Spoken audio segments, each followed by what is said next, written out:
우리 27장을 살펴보기 전에 먼저 27장의 배경이 되는 26장에 대해 간략히 살펴보도록 하겠습니다. 26장 1절 말씀을 우리 한번 보겠습니다. 우리 26장 1절 말씀을 보시면 10사람들이 사울 왕에게 고발합니다. 다윗이 하길라 산에 숨어 있다고요. 그래서 2절과 3절에 사울 왕이 다윗을 죽이기 위해서 이제 3,000명의 사람들을 이끌고 하길라 산에 진을 치게 됩니다. 5절, 하길라 산에 진을 친 사울 왕과 그의 군대가 잠이 들었습니다. 7절에 그 밤에 다윗이 사울 왕의 진영에 내려가게 되죠. 11절 말씀 보시죠. 다윗이 잠들어 있는 사울 왕을 죽이지 않고 그 곁에 있는 창과 물병만을 가지고 돌아옵니다. 그리고 17절과 18절 이렇게 보시면 다윗은 사울 왕에게 나는 사울 왕의 적이 아닙니다. 그리고 그 증거로 창과 물병을 이렇게 보여줍니다. 그러자 이제 21절 말씀을 보시면 사울 왕이 내가 범죄하였다고, 내가 어리석은 일을 했다고, 대단히 잘못했다고 다윗에게 용서를 구하는 모습이 장면이 등장을 합니다. 그리고 25절에서는 사울 왕이 다윗에게 축복합니다. 내 아들 다윗아, 내게 복이 있을지로다. 내가 큰 일을 행하겠고 반드시 승리를 얻으리라. 26장의 마지막 사건은 이렇게 다윗과 사울 왕의 화해로 마무리가 됩니다. 사울 왕이 다윗을 쫓아다니는 사건이 지금 아름답게 잘 마무리가 되는 것 우리가 볼 수 있죠. 그리고 무엇보다도 지금 이 26장의 이 사건이 25장에 기록되어 있는 하나님의 약속의 성취입니다. 우리 25장 29절 말씀을 우리 한번 보시죠. 25장 29절 말씀 우리 함께 읽도록 하겠습니다. 시작. 사람이 일어나서 내 주를 쫓아 내 주의 생명을 찾을지라도 내 주의 생명은 내 주의 하나님 여호와와 함께 생명싸개 속에 쌓였을 것이요 내 주의 원수들의 생명은 물매로 던지듯 여호와께서 그것을 던지시리이다. 아멘. 하나님의 약속입니다. 여호와 하나님께로 피하면 하나님께서 그를 여호와의 생명싸개로 쌓으시고 그의 원수를 물매 던지듯 던져버리겠다. 이것이 하나님께서 오늘 저와 여러분에게 그리고 다윗에게 주신 약속입니다. 이 약속이 26장에서 성취되었습니다. 하나님께서 다윗을 보호하셨고 그리고 다윗의 원수가 다윗을 축복할 수밖에 없도록 하나님께서 만드셨습니다. 그리고 이제 오늘 우리가 읽은 본문 27장이 시작을 합니다. 그런데 이제 27장을 보시면 그 시작부터 1절에 놀랍게도 다윗이 사울 왕을 피해서 원수의 나라 블레셋 땅으로 망명해야겠다 이런 결심을 하게 됩니다. 다윗이 이런 결심을 한 이유가 4절에 기록되어 있습니다. 4절 말씀을 보시면 다윗이 가드에 도망한 것을 어떤 사람이 사울에게 전하매 사울이 다시는 그를 수색하지 아니하니라. 사울이 다시는 그를 수색하지 않았다. 우리 이 말씀은 사울 왕이 다윗과 화해했음에도 불구하고 여전히 다윗을 찾아 수색하고 다녔다라는 것을 우리로 하여금 알게 합니다. 다윗이 블레셋 땅으로 망명하려고 결심한 이유는 여전히 지금 사울 왕이 다윗을 찾아 헤매고 있기 때문이죠. 분명 이 사건은 좋게 끝난 줄 알았습니다. 분명 이 사건은 아름답게 마무리가 되었는 줄 알았습니다. 그런데 알고 봤더니 여전히 끝나지 않았더라. 분명 이 문제는, 이 상황은 해결된 줄 알았는데 알고 보니 변한 것이 없더라. 그래서 다윗은 사울 왕을 피해서 블레셋 땅인 가드로 망명하기로 결심했고 가드 왕 아기스에게로 떠나게 됩니다. 다윗의 결정은 정말 어쩔 수 없는 결정이었군요. 맞습니까? 예, 맞습니다. 다윗은 정말 어쩔 수가 없었죠. 자신도 살아야 하니까요. 다윗이 얼마나 지쳤을까요? 이해가 됩니다. 다윗도 떠나고 싶어서 떠났겠습니까? 그러나 그럼에도 불구하고 지금 이 다윗의 결정과 판단이 우리의 마음을 너무나 불편하게 하는 것은 크게 세 가지의 이유가 있기 때문입니다. 첫째, 다윗이 피해야 할 피난처는 그럼에도 불구하고 여호와 하나님의 품이기 때문이죠. 사울 왕이 다윗을 찾습니다. 이때 다윗은 어디로 피해야 할까요? 하나님은 분명 다윗에게 약속하셨습니다. 나에게로 피하면 내가 너를 나의 생명싸개로 너를 싸매고 너의 원수를 물매에 던지듯 내가 집어 던져버리겠다. 그리고 다윗은 분명 하나님의 이 약속을 일시적이나마 경험했습니다. 체험했죠. 그런데 시간이 흐르니 해결된 줄 알았던 이 문제는 여전히 해결되어 있지 않았습니다. 이 환경, 이 상황 바뀐 것이 없는 거죠. 하나님께 피하면 안전하고 하나님께 피하면 하나님께서 내 원수를 물매 던지듯 던져버리신다면서요. 그런데 그 하나님의 약속 대체 어디 갔습니까? 대체 이루어진 것이 무엇입니까? 그래서 다윗은 이번엔 하나님의 품으로 피한 것이 아니라 원수의 나라 블레셋의 품으로 피했습니다. 이것이 오늘 우리를 불편하게 하는 첫 번째 이유입니다.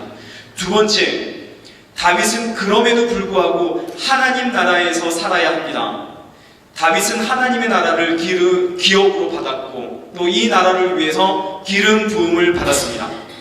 그리고 무엇보다 하나님은 다윗에게 유다 땅을 떠나지 마라 명령하셨습니다.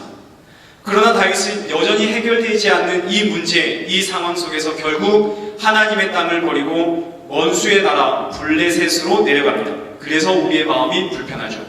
셋째, 다윗은 하나님과 상의해야 했습니다. 하나님이 지켜주시겠다고 약속하셨고 하나님께서 내가 너를 생명싸개로 품겠다 하셨는데 이 약속이 이루어지지 않았다면 하나님 대체 이 약속이 언제 이루어지는 것입니까? 라고 하나님과 상의를 했었어야 합니다. 억울하면 억울하다고, 이해가 안 되면 이해가 안 된다고, 지치면 지친다고, 울고 싶으면 울고 싶다고, 답답하면 답답하다고 하나님과 상의했어야 합니다. 그런데 다윗은 1절 보시죠. 누구와 상의를 합니까? 자신의 마음과 상의를 하고 있습니다. 그리고 자신의 마음에 좋은 대로 결정을 하고 있죠. 우리 그동안 살펴보았습니다. 사무엘상의 문제는 자기 마음에 옳은 대로 행한 것, 이것이 문제였다는 것을 우리는 그동안 계속 살펴보았습니다. 하나님이 가장 싫어하는 것, 자신의 마음에 옳은 대로 행하는 것이다 라는 것을 살펴보았습니다. 그런데 다윗을 보시죠. 다윗이 자신의 마음과 상의하고 있습니다. 그리고 자신의 마음에 좋은 대로, 옳은 대로 행동하고 있죠. 왜 다윗이 자신의 마음과 상의를 했을까요? 그 이유는 하나님을 향한 불신 때문입니다. 어느새 하나님을 향한 불신이 다윗의 마음에 자리 잡았기 때문이죠. 해결해 주신다고 하셨는데, 내 안에 있으면 안전하다 하셨는데, 나에게 피하면 생명싸개로 싸고 내 원수를 물매에 던져주신다 약속하셨는데, 해결될 줄 알았던 이 문제가, 이 상황이 여전히 해결되지 않고 있음을 알게 되었을 때 다윗의 마음에 불신이 찾아왔습니다. 이 불신이 다윗으로 하여금 자신의 마음과 상의하도록 만든 것이죠.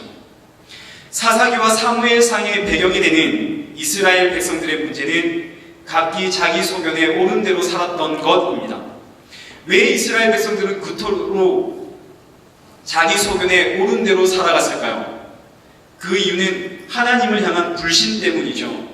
하나님께서 애굽에서 노예로 살고 있었던 이 이스라엘 백성들에게 내가 너희들에게 땅 주겠다고 가나안 땅으로 이스라엘 백성들을 출애굽시키셨습니다. 그리고 여호수아라는 지도자를 통해서 가나안 땅 정복 전쟁을 시작하도록 하셨죠. 이제 사사시대가 되었습니다.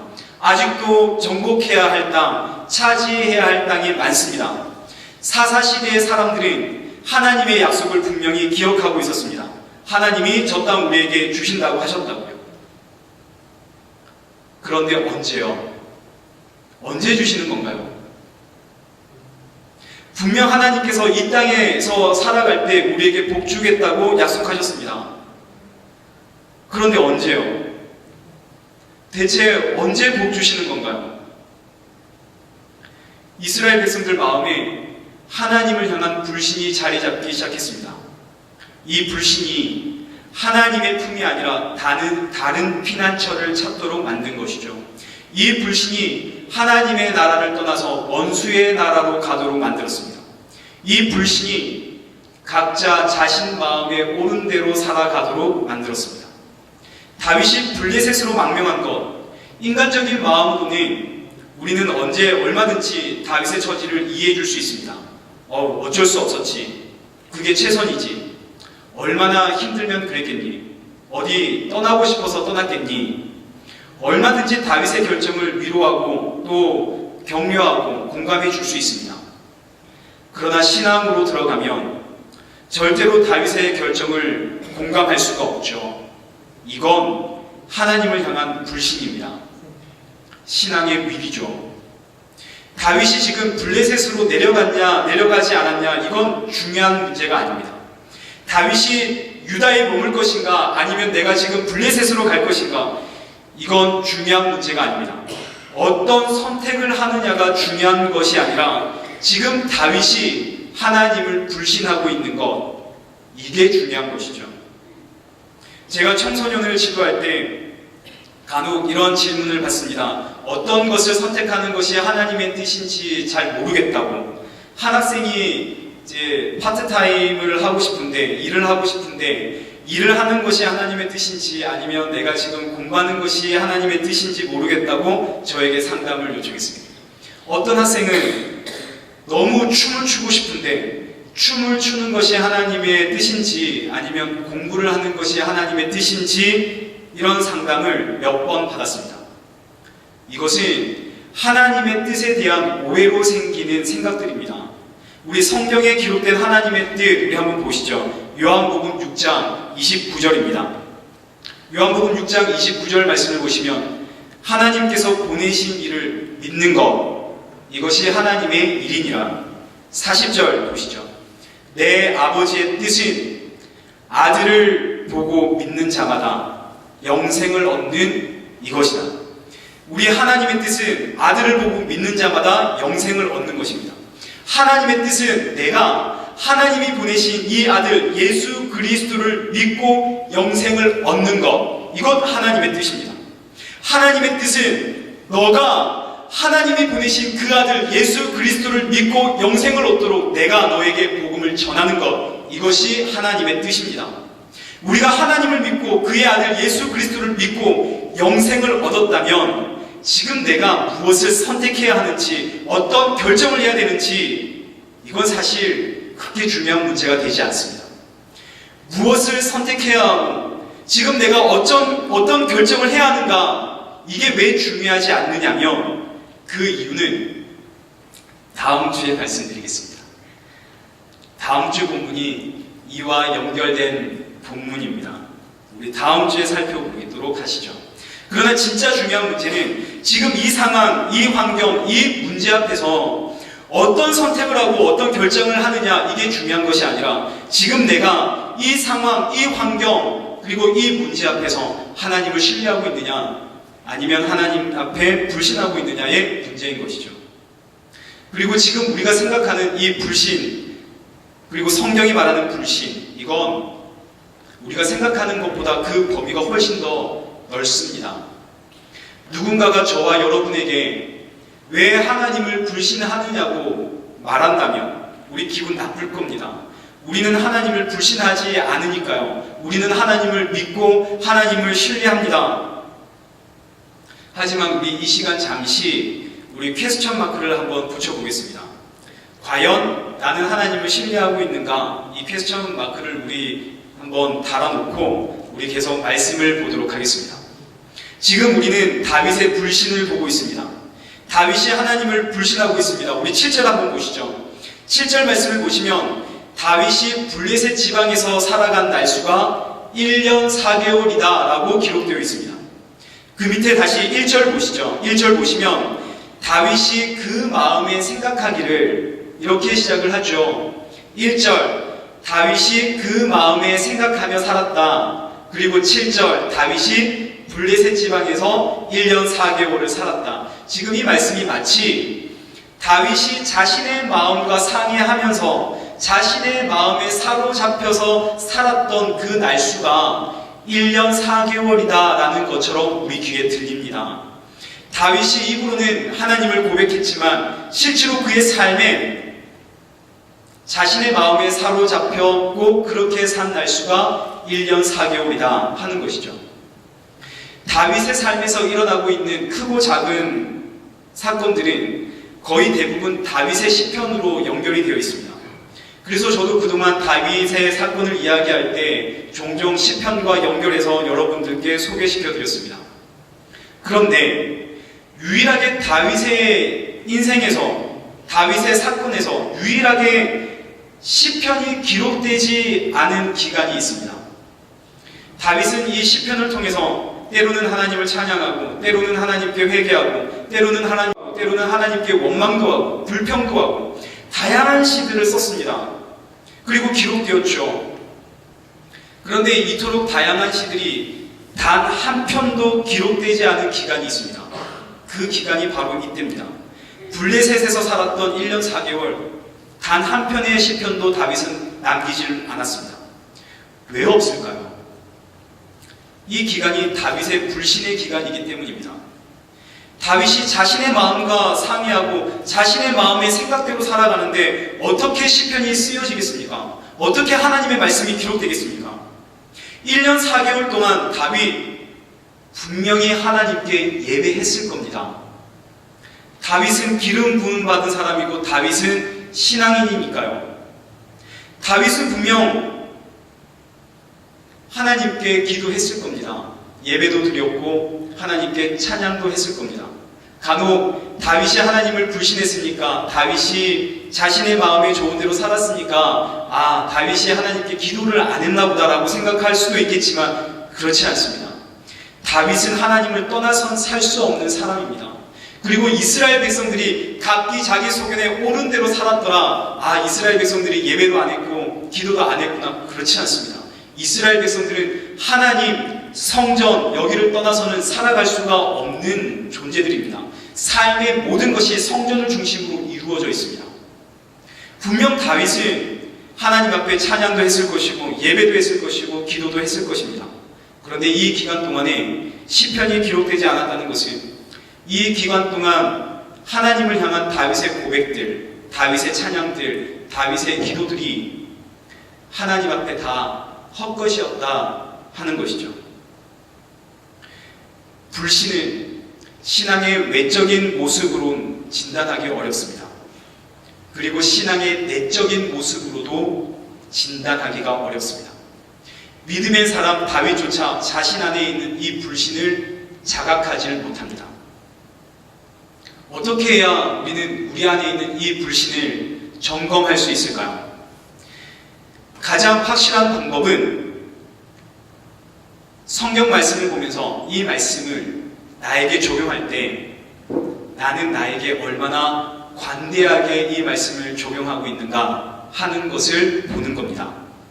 우리는 다윗과 같은 믿음의 조상들이 잘못을 행할 때 이런 생각을 하죠. 이러면 안 되는데, 저렇게 행동하면 하나님이 그냥 두지 않으실 텐데 라는 생각을 합니다. 왜 이런 생각을 하느냐면 하나님은 행한 대로 갚으시는 하나님이라는 사실을 우리가 알고 있기 때문입니다. 하나님은 행한 대로 갚으십니다. 그래서 믿음의 조상들이 잘못을 행할 때 우리는 불안하죠. 이러면 안 되는데. 로마서 2장 6절 한번 보실까요? 로마서 2장 6절. 하나님은 행한 대로 갚으시는 하나님이심을 말씀하고 있습니다. 하나님께서 각 사람에게 그 행한 대로 보응하시되 선을 행하는 자에게는 영생으로, 불의한 자에게는 진노와 분노로 갚으십니다. 디모데후서 4장 12절. 주께서 그 행한 대로 그에게 갚으시리니. 요한계시록 22장 12절. 보라, 내가 속히 오리니 각 사람에게 그가 행한 대로 갚아주리라. 하나님은 공의의 하나님이시기 때문에, 공평하신 하나님이시기 때문에 행한 대로 갚으십니다. 성도의 잘못을 무조건 용서하고 덮으시는 분이 아니시죠. 죄는 용서하시지만 그 행위는 벌하십니다. 그래서 우리는 믿음의 조상들이 잘못을 행할 때 안타까워하죠. 다른 성도들의 삶의 모습이, 그 행동이, 그 행함이 잘못될 때 우리는 안타까워합니다. 행한 대로 갚으시는 하나님을 믿고 있기 때문입니다. 그런데 이상하게도 나에게는 관대합니다. 나도 때때로 죄를 행하고 있는데, 나도 때때로 악한 행동을 하고 있는데, 그런데 회개하면 되지, 우린 뭐 죄인이니까. 이상하게도 나에게는 너무나 관대하죠. 이것이 불신입니다. 기도의 중요성을 외칩니다. 그럼 기도해야 된다고. 그런데 정작 나는 교회에 나오지 않으면 딱히 기도하는 시간이 없습니다. 그런데 이상하게도 나는 기도하지 않는데 내가 기도하지 않는 이것에 대해서 너무 관대합니다. 이게 불신입니다. 구약의 중요한 주제가 내가 거룩하니 너희도 거룩하라라는 말씀입니다. 그리고 신약도 똑같습니다. 똑같은 주제가 반복됩니다. 우리 마태복음 5장 48절 한번 보여주시죠. 마태복음 5장 48절입니다. 그러므로 하늘에 계신 너희 아버지의 온전하심과 같이 너희도 온전하라. 베드로전서 1장 15절입니다. 오직 너희를 부르신 거룩한 이처럼 너희도 모든 행실에 거룩한 자가 되라. 데살로니가전서 4장 7절 하나님이 우리를 부르심은 거룩하게 하심이니. 히브리서 12장 14절 모든 사람과 더불어 화평과 거룩함을 따르라. 이것이 없이는 아무도 주를 보지 못하리라. 고린도후서 7장 1절 그런즉 사랑하는 자들아 이 약속을 가진 우리는 하나님을 두려워하는 가운데서 거룩함을 온전히 이루라. 데살로니가전서 4장 3절 하나님의 뜻은 이것이니 너희의 거룩함이라. 왜 하나님께서 우리를 향해 계속 거룩하라 거룩하라 말씀하실까요? 하나님은 우리가 죄인이고 우리 안에 선한 것이 없음을 너무나 잘 아시는데요. 왜 우리를 향해서 하나님 거룩해라 거룩해라 하실까요? 그 이유는 하나님께서는 행한 대로 갚으시기 때문입니다. 거룩한 삶을 살아야 하나님이 우리에게 복을 주시기 때문입니다. 하나님께서 거룩한 삶을 살아라고, 거룩하게 사는 것이 하나님의 뜻이라고 말씀하십니다. 그런데 남의 거룩하지 않음을 보고는 안타까워하면서 남의 거룩하지 않은 모습을 보고는 성경의 잣대를 갖다 대며 칼같이 비판하면서, 그런데 이상하게도 나의 거룩하지 않은 모습에 있어서 너무나 관대합니다. 이 정도는 우린 죄인이니까. 이것이 불신입니다. 하나님 믿습니다. 신앙생활 합니다. 그런데 나에겐 관대한 것, 이것이 불신이죠. 다윗이 이 불신에 넘어갔습니다. 27장부터 성경에 기록되어 있는 말씀을 쭉 보시면 다윗이 자신에게 얼마나 관대한지 기록되어 있습니다. 우리 8절과 9절을 한번 보시죠. 27장 8절과 9절 말씀을 보시면 다윗이 구술 사람, 기르스 사람, 아말렉 사람을 침노했습니다. 남녀를 살려두지 않고 양과 소와 나귀와 낙타와 의복을 빼앗아옵니다. 이건 아무런 명분 없는 전쟁입니다. 하나님이 시킨 적도 없고 그들이 먼저 침략한 것도 아닙니다. 다윗이 침노했습니다. 그리고 빼앗아왔고 다 죽였습니다. 이건 그냥 약탈입니다. 심지어 10절 이하의 말씀을 보시면 가드 왕에게 말합니다. 이 모든 것을 유다 사람들에게서, 이스라엘 백성들에게서 빼앗아온 것이라고 자연스럽게 거짓말합니다. 왜 이렇게 거짓말을 했냐면 11절 다윗이 약탈한 땅의 사람들을 모두 다 전멸시킨 그 이유가 기록되어 있습니다. 그 이유는 자신의 거짓말이 들킬까봐 두려워서.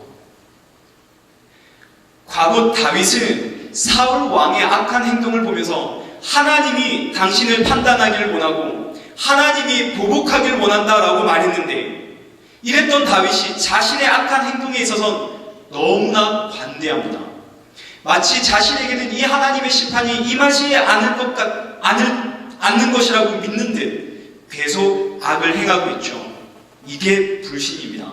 내 삶에 관대하고 내 행동에 관대하고 나의 거룩하지 않은 모습에 관대한 것, 이것이 불신이라면 대체 오늘날 누가 이 불신에서 자유할 수 있겠습니까? 오늘 저와 여러분 어떻게 이 불신에서 자유할 수 있을까요? 그런데 정말 이해할 수 없는 말씀은 그 다음입니다. 우리 7절 말씀 다시 한번 보시죠. 7절 말씀을 보시면 하나님께서 다윗의 이 불량한 세월 1년 4개월을 세고 계셨습니다. 이 정말 이해할 수 없는 내용입니다. 하나님께서 다윗의 1년 4개월, 하나님을 떠나고 하나님께 불신했던 이 1년 4개월을 세고 계시죠. 이거 셀 가치가 없는 시간이지 않습니까? 이거 뭐하러 하나님 세실까요? 대체 왜 세시나요? 행한 대로 갚으시는 하나님이시기 때문에 이 날수를 세하렸다가 다윗을 심판하시려고 지금 심판의 날을 지금 하나님께서 세고 계시나요? 그렇지 않습니다. 불신이라고 하는 치명적인 유혹에 넘어가서 자신의 마음에 좋은 대로 살아가는 이 다윗, 자신에게 너무나 관대한 이 다윗을 보면서 하나님은 다윗을 회복시키기 위한 계획을 준비하셨습니다. 그리고 그 날을 1년 4개월로 정해두시고 그 날이 오기까지 카운트다운을 시작한 겁니다. 세시는 거죠. 1년 4개월이다. 그 뒤에 내가 너를 회복시키마. 이제 1년 남았구나. 한 달 남았네.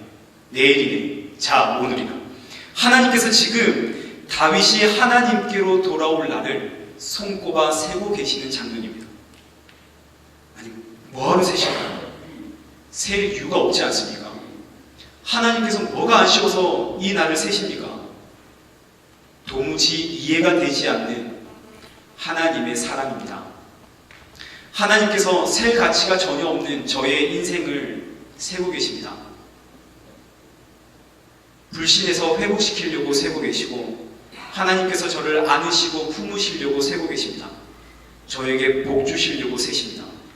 내 머리로 그리고 내 가슴으로 도저히 이해할 수 없는 사랑이기 때문에 그래서 이 사랑을 우리는 은혜라고 부릅니다. 오늘도 우리는 은혜로 삽니다. 말씀을 맺겠습니다.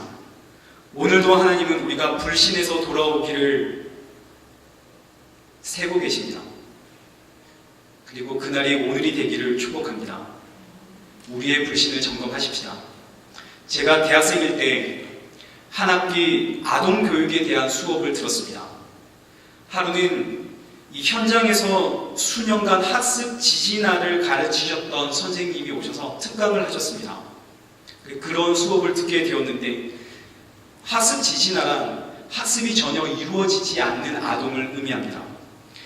이날 그 수업을 들으면서 굉장히 저를 사로잡는 메시지가 있었습니다. 지금까지 기억하고 있습니다. 이 선생님의 이야기입니다. 우리에게 가르치는데 이런 이야기를 하셨습니다. 어느 날 학생들과 함께 1박 2일 수련회를 갔는데 방에서 식당까지는 꽤 많이 걸어가야 했답니다. 자신에게 맡겨진 이 학습 지지나 이 한 아동의 손을 잡고 식사 시간에 맞춰서 방에서 나왔답니다. 선생님의 손을 잡고 방을 나가는 이 어린 학생이 선생님께 여쭈었답니다. 선생님, 우리 지금 어디 가요? 우리 지금 밥 먹으러 간단다. 방에서 나와서 이제 현관 앞에서 신발을 신는데 이 학생이 선생님께 묻는 겁니다. 선생님, 우리 지금 어디 가요? 우리 지금 밥 먹으러 간단다. 신발을 신고 이제 현관을 나와서 문을 열고 나왔습니다. 조금 걸어가고 있는데 이 학생이 갑자기 당황한 듯 선생님의 손을 잡으면서 선생님, 우리 지금 어디 가요? 우리 지금 밥 먹으러 간단다. 조금 걸어가고 있는데 저 앞에 놀이터가 있었답니다. 이 아이가 놀이터에서 놀자고 선생님이 이 아이를 달랬습니다. 우리 밥 먹고 나서 우리 놀자. 이 아이를 설득하고 데리고 나왔습니다. 그랬더니 이 아이가 갑자기 아주 원망이 가득한 눈빛으로 선생님께 말했답니다. 선생님, 그런데 우리 어디 가요? 우리 밥 먹으러 간단다. 그리고 또 한 10m 걸어가는데 이 아이가 또 묻는 거죠. 선생님, 우리 어디 가요? 선생님이 그러면 안 되는데 너무 욱하고 올라와서 혼냈답니다. 저기 보이는 하얀 건물 보이냐고. 우리 저기 간다고. 우리 저기 밥 먹으러 가는 거라고. 선생님이 화를 내고 다그치니까 이 학생이 기가 죽었습니다. 그리고 한 10m, 20m 걸어가는데 이 학생이 계속 선생님의 얼굴을 쳐다보면서 뭔가 말할 듯 말 듯 주저주저 하더랍니다. 30m, 40m, 한 50m 가더니 이 학생이 도저히 참을 수가 없는 듯 선생님께 말했답니다. 선생님, 우리 저기 하얀 집에 가죠. 선생님이 너무 기뻤답니다. 이 아이가 드디어 말을 알아들었구나. 근데 그 다음에 이 학생이 이렇게 말했다는 거죠. 선생님, 우리 저기 지금 하얀 집에 가죠. 그런데 거기 왜 가요? 이런 아이들이 학습 지진하라고 가르쳐 주시는데, 근데 저는 이 내용을 들으면서 내가 영적 지진한데, 죄로 오염된 내가 영적 지진한데 어디로 가야 할지 모르기 때문에 끊임없이 하나님께 물어봐야 하는 영적 지진한데 왜 나는 하나님께 묻지 않을까? 왜 나는 하나님께 기도하지 않을까?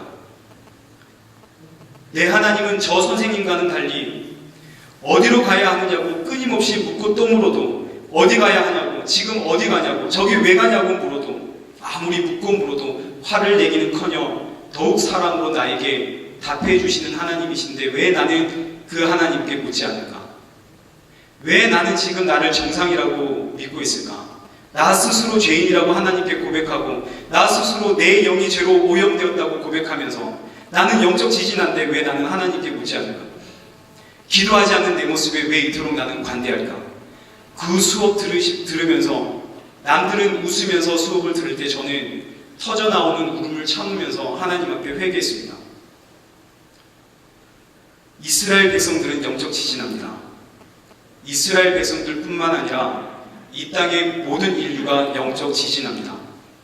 돌아서면 잊어버리기에 끊임없이 10m를 걸어갈 때마다 하나님께 물어봐야 합니다. 하나님, 우리 어디 가요? 하나님, 우리 어디 가요? 하나님, 저기 우리 왜 가요?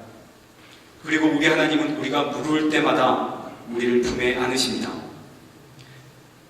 그런데 이스라엘 백성들은 하나님께 물어봐야 한다는 사실조차 잊어버리고 말았습니다. 그리고 이 사실에 너무 관대해졌습니다. 하나님께 묻지 않아도 나는 하나님의 백성이라고, 이렇게 불신이 이스라엘 백성들의 마음에 자리 잡았습니다.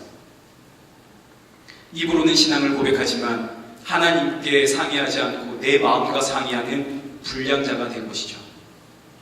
그런데 하나님은 또 이런 이스라엘의 나를 세고 계십니다. 내가 반드시 너를 회복시키겠다. 이게 무슨 사랑입니까? 그래서 은혜입니다. 사랑하는 성도 여러분, 하나님이 우리의 나를 세고 계십니다. 그리고 말씀하시죠. 내가 너를 반드시 회복시키겠다고요. 그날이 오늘입니다. 오늘 우리의 해야 합니다. 오늘 우리의 거룩함 회복시켜야 합니다. 나에게 관대한 삶이 아니라 타인에게 관대한 삶, 그리고 나에게 칼과 같은 날카로운 성경의 잣대를 갖다 대야 합니다. 이 한 주 내 안에 자리 잡은 이 불신을 성령의 불로 모두 태워버리는 그런 회복의 한 주가 되시길 축원합니다.